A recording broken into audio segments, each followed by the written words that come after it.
Նախորդ տարի Տիկին Աննա Գրիգորյանի հետ միասին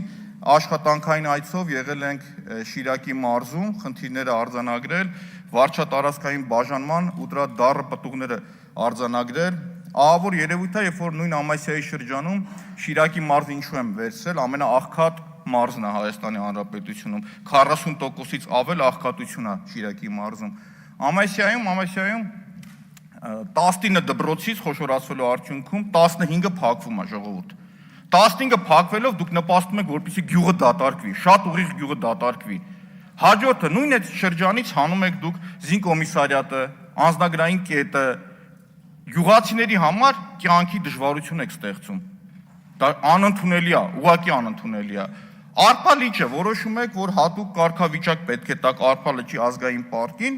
դրա արդյունքում մարդկանց խոթհարքը շուրջ 13 անգամ թանկանում է։ 13 անգամ։ Սպանդանոցների համար համատարած մարդկանց տուգանում էիք։ Անցյալ տարի Շիրակի մարզ գնալու պարագայում Շիրակի մարզում գործող 0 սպանդանոց չկար։ Զանգում եք գյուղ վարչության պետին, տեսանյութներ հրապարակել եմ։ Ասում անասուն ունենք մորթելու, ինչ անենք, ասում դիմեք հարևան մարզերին։ Շնորհակալություն Տիկին Գրիգորյան, ես ամասիայի ժողովրդի անունից եմ ասում, ձեր այդ ելույթներից անդրադառնալուց հետո Շիրակի մարզում 1 սպանդանոց բացել են։ 1, վերջապես։ Այսինքն եթե չլներ Աննա Գրիգորյանի խոսքը, դա ոչը կբացվեր։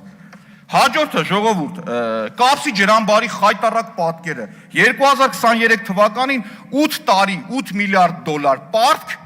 խոստացած ջրամբարներ կառուցել եք վեդի, որը լա ամբողջական չգիտես ավարտվելա թե չէ, ջուրը լցվի հասկանանք, այնուամենայնիվ ոնց է այդ ջրամբարի կարգավիճակը։ Կապսի ջրամբարը 2023 թվականի մայիսին պետք է սկսեի, 26-ին ավարտեիք։ Ծրագրի արժեքը շուրջ 120 միլիոն դոլար ա եղել։ Գնում արձանագրում ենք, որ նույն Տիկին Գրիգորյանի հետ, որ 10% աշխատանք իրականացված չի, մեզ ասում են շարունակվում է աշխատանքները։ Վերջում լավ այդ ելույթներից հետո նորից վերջնականապես ընդունեցին, որ փակված է, բայց դրա բեռը քաշողը մեր ժողովուրդն է։ Վարկային ծրագիրը բերում ես, դու վարկային ծրագիրը չես արդյունավետ իրականացնում, դրա մնացած ածանցյալ խնդիրները քաշում է ժողովուրդը։ Հաջորդը Գյումրիում Շիրակի մարզում աղետի գոտու տնակային ավանները վերացնելու համար պետական ծրագրով 0, ոչ մի նոր կառուցված շենք։ Միակ շենքերը, որ կառուցվել է, դա Ռոբերտ Օղլախչյանը անձնական բարերար իր միջոցներով շենք է կառուցել։ 4 շենք է, եթե չեմ սխալվում։ Պետական ոչ մի ծրագիր Գյումրիի համար, ոչ մի։ Համայնքների դոտացիաների բաշխման անարդար համակարգը։ Ոչ են անդիմադիր լինի համայնքի ղեկավարը, քաշվավ այդ համայնքը։ Վառ օրինակ Ախուրյան համայնքը։